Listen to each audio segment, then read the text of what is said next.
that out too. The joys of technology. Right? They're great except for when they don't do what you want them to do. Okay, wonderful. So then we are at chapter 12, right? Do we? You're after that, right? Yes. Okay. Howard. The Lord said to Moses and Aaron in the land of Egypt, "This month shall mark for you the beginning of the months. It shall be the first of the months of the year for you. Speak to the whole community of Israel and say that on the 10th of this month, each of them shall take a lamb to a family, a lamb to a household. But if the household is too small for a lamb, let him share one with a neighbor who dwells nearby. In proportion to the number of persons, you shall contribute for the lamb according to what each household will eat. Your lamb shall be without blemish, a yearling male. You may take it from the sheep or from the goats. You shall keep watch over it until the 14th day of the month. And all of the assembled congregation of the Israelites shall slaughter it at twilight. They shall take some of the blood and put it on 2 of the doorposts and the lintel of the houses in which they are to eat.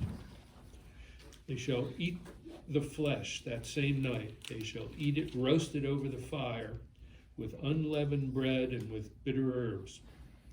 Do not eat any of it raw or cooked in any other way with water, but roasted, head, legs, and entrails over the fire. You shall not leave any of it over until morning. If any of it is left until morning, you shall burn it. This is how you shall eat it: your loins girded, your sandals on your feet, and your staff in your hands, and you shall eat it hurriedly. It's a Passover offering to the Lord. For that night I will go down through the land of Egypt and strike down every firstborn in the land of Egypt, both man and beast. And I will mete out punishments to all the gods of Egypt, so I, the Lord. And the blood of the houses where you are staying shall be a sign for you. When I see the blood, I will pass over you, so that no plague will destroy you when I strike the land of Egypt. This day shall be to you one of remembrance. You shall celebrate it as a festival to the Lord throughout the ages, and you shall celebrate it as an institution for all time. 7 days you shall eat unleavened bread. On the very first day you shall remove leaven from your houses, for whoever eats leavened bread from the first day to the 7th day, that person shall be cut off from Israel. You shall celebrate a sacred occasion on the first day, and a sacred occasion on the 7th day. No work at all shall be done on them. Only what every person is to eat, that alone may be prepared for you. You shall observe the feast of unleavened bread, for on this day I brought your ranks out of the land of Egypt. You shall observe this day throughout the ages as an institution for all time. In the first month, from the 14th day of the month at evening, you shall eat unleavened bread until the 21st day of the month at evening. No leaven shall be found in your houses for 7 days. For whoever eats what is leavened, that person shall be cut off from the community of Israel. Whether he is a stranger or a citizen of the country, you shall eat nothing leavened. In all your settlements you shall eat unleavened bread. Okay, so here we have the setting of the stage, right? The scene, how it's going to happen, even before that night. That this is what they're supposed to do. They're supposed to take the blood. They're supposed to put it on the doorposts. You will eat this. You'll take the lamb and prepare it by, here it says by roasting it, right? And one of the Ashkenazic tradition is not to eat roasted meat on Passover, and their understanding of what they say, when they say roasted, they mean barbecued, right? We think about roasting is putting it in a pan and sticking it in the oven. That's what they call cooking. That's Bishul as opposed to this. So it's just a different way of making it. So I was saying is that Ashkenazic tradition is not to eat barbecued meat, and I believe a Sephardic tradition is just the opposite, right? And Ashkenazic is not to eat lamb, right? And Sephardic was to eat lamb on Passover. So some different traditions. It's supposed to eat a fast, so it's in haste. And interesting thing here is that there's no mention at this point of the Israelites not having time for their dough to rise, right? But yet, they're already being commanded to eat unleavened bread, right? And they hadn't left yet. And they hadn't left yet, right? So there's some indication that this idea of having a festival with unleavened bread is for other reasons than just the not having time for the dough to rise type of a thing. And plus, if they're preparing ahead of time, right? Because they're supposed to take the lamb on the 10th of the month, right? And then the sacrifice isn't going to be until the 14th, right? So they've got plenty of time to prepare, right? All this stuff. Well, you can say, well, they're slaves still; they still have to be working, and so maybe they really don't have time. So maybe, right? But they're doing all this preparation ahead of time. They clearly could have made bread if they wanted to, but they're being told to have unleavened bread. And one of my instructors in Israel talked about how this, it clearly is a sense of spring cleaning, that this was the time of year where they would get rid of the starter, right, the dough starter that they've had and they've been using all year long to make bread with. They would get rid of it, and it would take a week to begin a new starter, right? For sourdough bread, you would take flour and mix it with water, and it takes several days before it's of a consistency. Melissa always wants me to make sourdough challah, and I've never, I just don't, think I'm gonna start taking stick it in the closet, and let it ferment naturally and all. I've never taken that step, but that's that's one understanding of this, is it was a time to get rid of that starter that you've been using and have this holiday of unleavened bread before you have another one that's ready to start using after the holiday. Can I ask a question? It's very clear that they're talking about a 7-day holiday. Yes. And yet, I know we've rehashed this time after time. Yeah. But it's always good to bring it back up again. At many times, it was perfectly clear that you may not know what Correct. the time. Right. Maybe in the 1700s or the 1400s or something. Right. In the year 2020, it's perfectly clear that we know what time it is. Right. And we know what 7 days are. We Except, know also except if we're in the chapel. Yeah, except the Reform Jews celebrate 7 days. Correct. And Orthodox Jews, as far as I know, celebrate 8 days. 8 days, right. Conservative Jews Can't make up their mind. 7.5. they try to shrink the service, for instance, on Saturday. They try to Like with the Haftarah. exactly. Why not take 12.5% off, Right. going back to 7 days? And we could do that. Right. A counter argument might be that it takes a day for this Earth to go around the sun, Right.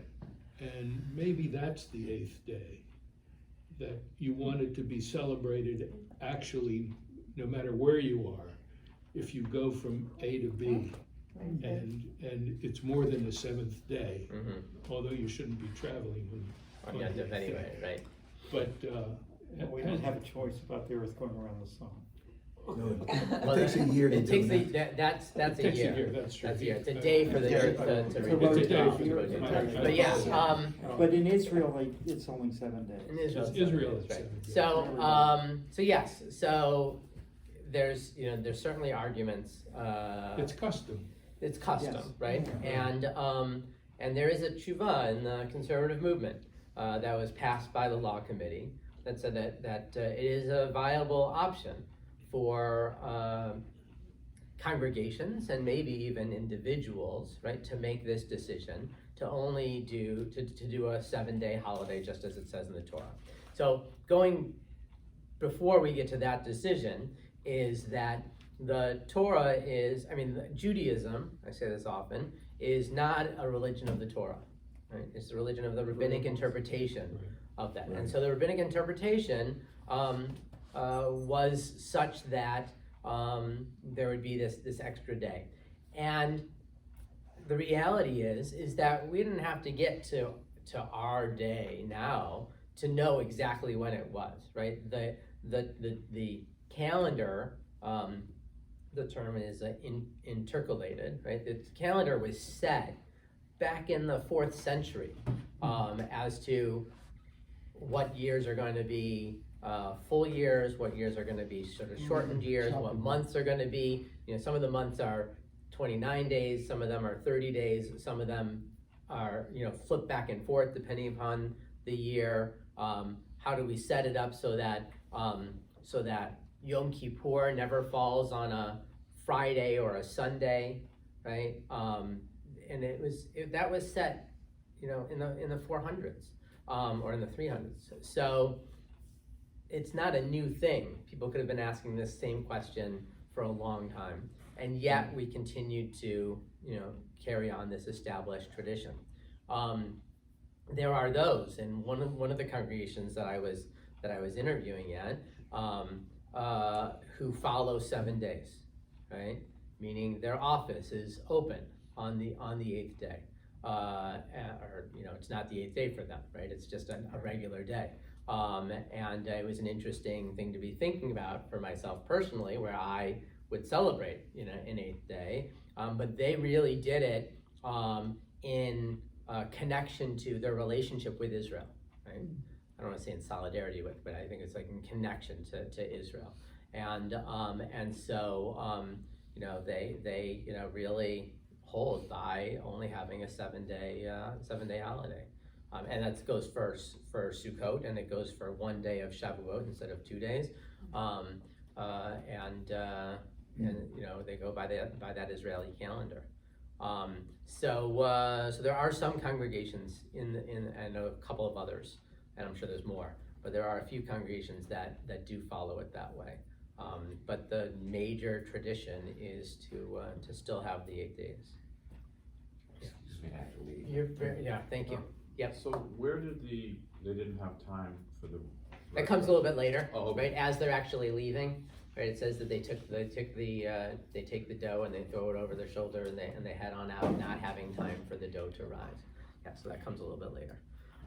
Okay, in the handout, down at the bottom of the back side of the first page, Ben, you want to read that? Rambam. Yes, Ramban. This month shall be unto you the beginning of months. And the reason for this month shall be unto you the beginning of months is that Israel will count the first month, and from there will count all the months as second and third until the completion of the year with the 12th month, so that this will be a reminder of a great miracle. For any time that the months will be mentioned, the miracle will be remembered. Therefore, when the month of Nisan is called the first and Tishrei the 7th, the meaning is that Nisan is the first month from redemption and Tishrei is the 7th. All right, so we know that there are different years, different New Years in the Jewish tradition. 4 of them the Mishnah talks about. One of them being here at Nisan, one of them being at Tishrei, which we celebrate as Rosh Hashanah. And each one of them has different things that are counted at that point. But just as we talk about the days of the week, right? Sunday is the first day, Monday is the second day. These are all days in relationship to Shabbat, right? And same here, these are all months in relationship to the redemption, the first day. or the first month. Okay, keep going, Ben. Right.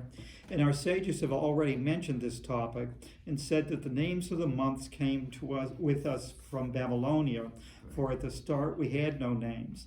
The reason for this is originally the order of the months was as a remembrance of the exodus from Egypt. But when we left Babylonia and the verse was fulfilled, that it shall no more be said, as the Lord liveth, that brought up the children of Israel out of the land of Egypt. But as the Lord liveth, that brought up the children of Israel from the land of the north. We begin to call the months by the name, so I wish they were called in Babylonia, as a reminder that there we stood, and from there the Lord drew us Out. out. One word didn't fit on the page. One word. Okay, so the months as we have them, we no longer just go by first month, second month, third month, right? In the Torah, when Ben reads the section in Parshat Pinchas about the additional sacrifices connected to the different holidays, it talks about the holidays as in on this day of this month, right, of the seventh month or of the 10th month or whatever it is, right? Not 10th month, what is it? Shavuot is in the third month, the third month, and so it doesn't have names for these holidays.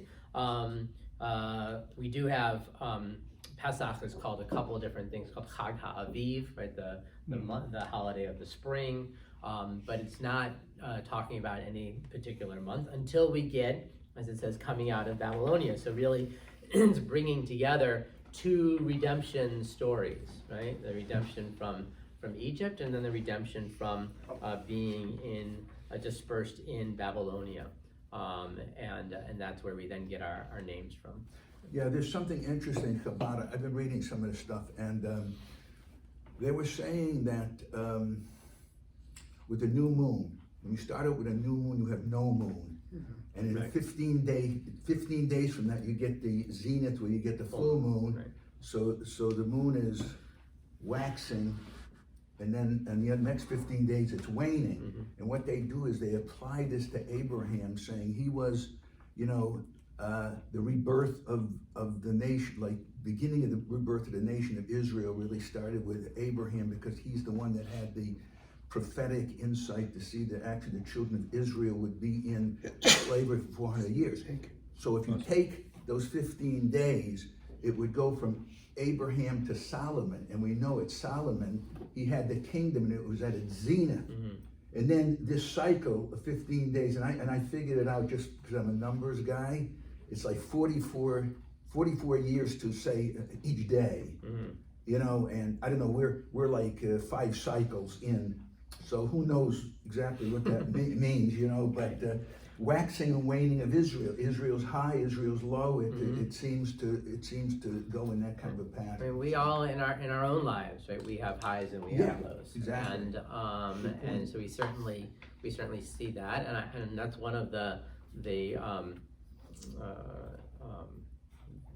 sort of ideas that I put onto, and like you say, on Rosh Chodesh, the new month, and that several days after Rosh Chodesh, if Rosh Chodesh, well, as we've got this week, was Monday, right? So as long as there's 3 days of the new month before you get to Shabbat, on Motzei Shabbat, after Shabbat's over, you do Havdalah, and you go outside, and there's something called Kiddush Levana, the sanctification of the moon. And there's this really, in some ways interesting and strange ritual. You sort of jump up and down looking at the moon, and you turn to your neighbor and you say Shalom Aleichem, and they say Aleichem Shalom, and you sing Siman Tov and Mazel Tov, and it's really this sort of interesting thing. And we used to do that in Pittsburgh, because we would have a Saturday night service, and when it fell, like if Rosh Chodesh was on Friday or Thursday, we weren't able to do it because there wasn't enough time. You had to wait for the next week. But when it was appropriate, we like go outside and just hope that we could actually see the moon, because a lot of times there was too much cloud. But as long as we could, we would do this outside. And you know, I'm sure people passing by were wondering what was going on as you're sort of jumping up and down towards the moon. But I would always talk about it as how it's a time to really rejoice there being more light in our lives, right? That we know that there are times where we feel, going back to the plague of darkness, right? Where you feel where there's some darkness, and we want to celebrate when that light comes back for us. So, And I think we're also celebrating because actually during the time when you went to Mount Sinai, that was the time when God instituted the nation of Israel. mhm. So that's something to celebrate. Yeah, And of course, it's also- although here, like I said, this is really a point where this is the first mitzvah given to the nation. Right, exactly, to the nation, To the- exactly. As a mitzvah. Yeah. Ben, one more reading on the handout from Rashi. This is about the blood on the doorposts. On the houses wherein they shall eat it, and not upon the lintel and the doorposts which are in the place used for storing straw, or in the stalls of oxen, in which people do not live and eat. Okay, so I brought that just because it's in some ways the beginnings or seeing the Torah as the beginnings for halachic decisions later on as to where do we put a mezuzah, right? We put the mezuzah on places where we live, right? Unless they're inappropriate, like the bathroom, right? But places where we live, so the bedrooms, the living rooms, and not they're not needed. Certainly, the entrance to our house, they're not needed. Even if we've got doorways into a barn or something like that, people don't live there. You don't need it. There's always the question people have about mezuzot on doors in a synagogue. It's sort of tradition, and we do it, right? But nobody lives here, right? So it's not a necessary thing to have. And then there's conversations about what does it mean to be living someplace? How long do you have to be staying there to be seen as living there? So typically, they talk about 30 days if you're living someplace for 30 days. It'd be an interesting question. I don't know. You know, haven't floated it with any of our seasonal people who rent down here, right? And they're here for 3 months or whatever else, right? I don't know. Okay, whether you bring a mezuzah with some double-sided tape and put it up for the time that you're there or not. You know, it's an interesting idea. Well, they don't like you to about- do that and actually rent it. They don't want you putting up Probably. anything. so, Yeah, probably not. So we but, respect their right. their- So their they say privacy. that would go into it as well, and I'd have to really look into Yes. whether you should push it or not push it and that kind of stuff. I don't have an answer for it right now, but it is an idea that if you were just going for a week or so, or you're staying in a hotel, you don't have to worry about it, right? But someplace Right. that's your permanent dwelling is something where you would put up a mezuzah. So we just see here that Rashi's giving some nod to where this is coming from and how some of that halacha ends up being created through this. Good. Okay, continuing on. What time is it? We got a few more minutes. Boom, boom, boom. Page 385, verse 21. Now, God told Moses this. Thank you, Edith. God told Moses, and now Moses is going to share it with the people. Verse 21. Moses then summoned all the elders of Israel and said to them, "Go, pick out lambs for your families and slaughter the Passover offering.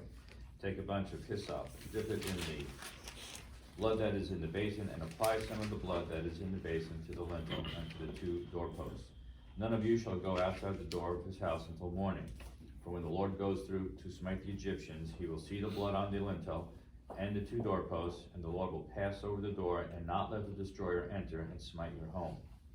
You shall observe this as an institution for all time, for you and for your descendants. And when you enter the land that the Lord will give you, as he has promised, you shall observe this rite. And when your children ask you, what do you mean by this rite? You shall say, it is the Passover sacrifice to the Lord, because he passed over the houses of the Israelites in Egypt when he smote the Egyptians, but saved our houses. The people then bowed low in homage, and the Israelites went and did so, just as the Lord had commanded Moses and Aaron, so they did. In the middle of the night, the Lord struck down all the firstborn in the land of Egypt, from the firstborn of Pharaoh who sat on the throne to the firstborn of the captive who was in the dungeon, and all the firstborn of the cattle. And Pharaoh arose in the night with all his courtiers and all the Egyptians, because there was a loud cry in Egypt. for there was no house where there was not someone dead. He summoned Moses and Aaron in the night and said, Up, depart from among my people, you and the Israelites with you. Go worship the Lord as you said. Take also your flocks and your herds as you said, and be gone. And may you bring a blessing upon me also. Okay, we'll pause there. One of the things we see here is, we read earlier that Pharaoh says to Moses, right, go away. The next time I see you, you'll die, right? And so here we have, right, where Pharaoh summons Moses and Aaron in the night and says, go, right? How do we bring those two things together? Going back in our handout, we skipped one of the texts on the back of the first page. Underneath that long box, there's one in the middle, Chizkuni. He says, Lo osif od ra'od panecha, that I will not ever see you again. Moses meant that if there were to be any additional meeting between them, Pharaoh would seek him out instead of his being the supplicant.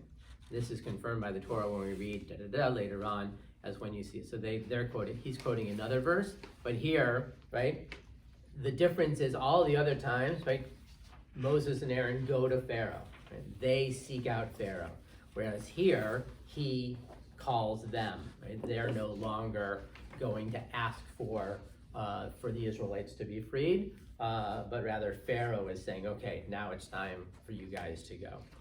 So that's the flip of that Chizkuni sees. And then, just as we wrap up, Andy, your question about the unleavened bread, you see at 387, the Egyptians urged the people on, impatient to have them leave the country, for they said, we shall be dead. So the people took their dough before it was leavened, their kneading bowls wrapped in their cloaks upon their shoulders. The Israelites had done Moses' bidding and borrowed from the Egyptians objects of silver and gold and clothing, and the Lord had disposed the Egyptians favorably toward the people, and they let them have their request, thus they stripped the Egyptians. So it goes on from there, but that's where we see where the Israelites leave with the dough before it had time to rise. And again, we get from here a practice, I think in Persian communities, where they act this out and they take a bowl with whether with dough or whatever, they wrap it up and they sling it over the shoulder and they march around in their dining rooms or in their homes to act out this leaving from Egypt, which is hopefully something that we all do in some ways, reenacting the Exodus in our celebration of Passover, which is not coming up anytime soon, although it's just a few months in the future. I always get questions about why are we reading about Passover now when it's not until April. It's because the Torah cycle and the holiday cycles are not in sync with one another. Thank you all very much. Have a good day. Thank you. I like your 24-hour explanation for the extra day. I mean, that sense of unity among all people, I like that. I will stop presenting